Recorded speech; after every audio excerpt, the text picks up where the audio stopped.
यह कहानी मेरी साली के बारे में है।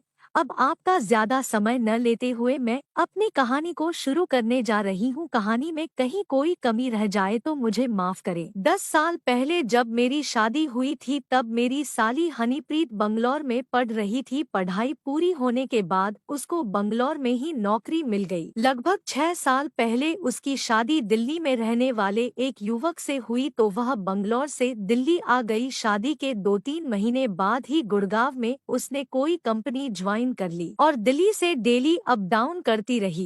करीब साल भर बाद पुणे की किसी कंपनी से अच्छा ऑफर मिला तो उसने पुणे जाकर ज्वाइन कर लिया। पिछले 5 साल से हनी पुणे में रह रही थी और उसका पति दिल्ली में। मैंने अपनी पत्नी से इस बारे में कई बार बात की कि हनी पुणे में है और उसका पति दिल्ली में, क्या मामला है, इनका परिवार कैसे बनेगा, पति पत्नी एक साथ नहीं रहेंगे तो गृहस्थी कैसे बनेगी। मेरी पत्नी हमेशा एक ही जवाब देती, मुझे खुद समझ नहीं आ रहा, और मम्मी से पूछती हूँ तो उनका भी ऐसा ही जवाब होता है। इधर 1 महीना पहले मेरी सास को दिल का दौरा पड़ा।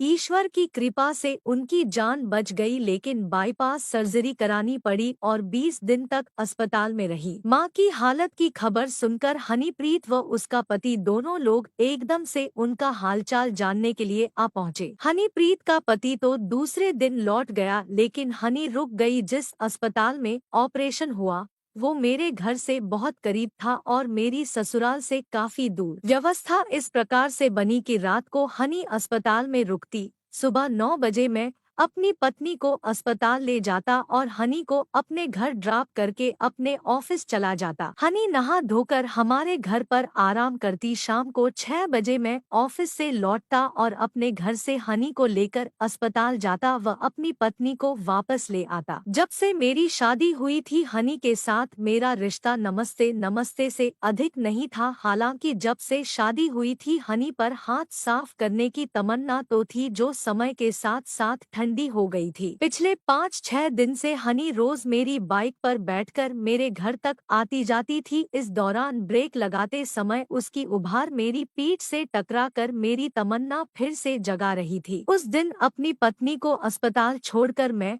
और हनी घर के लिए निकले तो मैंने तय कर लिया कि आज मैदान फतेह करना है। आमतौर पर मैं घर पहुंचकर ताला खोलकर चला जाता था। आज मैंने ताला खोला और मैं भी अंदर आ गया। मैंने हनी से कहा, आज मुझे थोड़ी देर से जाना है, तुम नहा लो फिर चाय बना लेना, तो मैं चाय पीकर चला जाऊंगा। हनी ने अपना गाउन और टॉवल उठाया और बाथरूम में घुस गई। नहाकर बाहर निकली तो उसके बालों से पानी टपक रहा था। मैं मुस्कुराया तो वो मेरी प्रतिक्रिया पर बोली, क्या हो गया। मैंने कहा, माशाअल्लाह तुम इतनी खूबसूरत हो, मैंने तो आज ही ध्यान से देखा। हनी को उम्मीद नहीं थी कि मेरे मुंह से अनायास ही उसके हुस्न की तारीफ में इतने रसीले शब्द टपकने लगेंगे। वो मेरी ओर देखती ही रह गई। मेरी नजर उसके बदन को जैसे छूकर नापने लगी। नजरों के वार से वो खुद को बचा नहीं पा रही थी और उसका चेहरा लाल होने लगा था। उसकी बढ़ती हुई सांसों और बढ़ी हुई धड़कनों के साथ ही उसके ऊपर नीचे होते वक्ष इस बात के गवाह थे कि उसके अंदर मेरे शब्दों ने वासना की चिंगारी फूंक दी है। उठकर मैं उसके पास गया और उसके बदन को ऊपर से नीचे तक निहारने लगा। उसके बदन को मेरी नजरें मोर के पंख की तरह सहला सी रही थी, जिसके स्पर्श से उसके बदन में झुरझुरी सी पैदा होने लगी थी। उसके गाउन में उठे हुए उसके उरोजों की शेप और गाउन की मस से आकार को ताड़ते हुए मैं उसके करीब पहुंचा तो दिल में हलचल पैदा होनी शुरू हो गई थी। मैं हनी के पीछे पहुंचा और मैंने उसे अपनी बाहों में भर लिया। मेरी बाहों के घेरे में आते ही उसके बदन में करंट सा दौड़ गया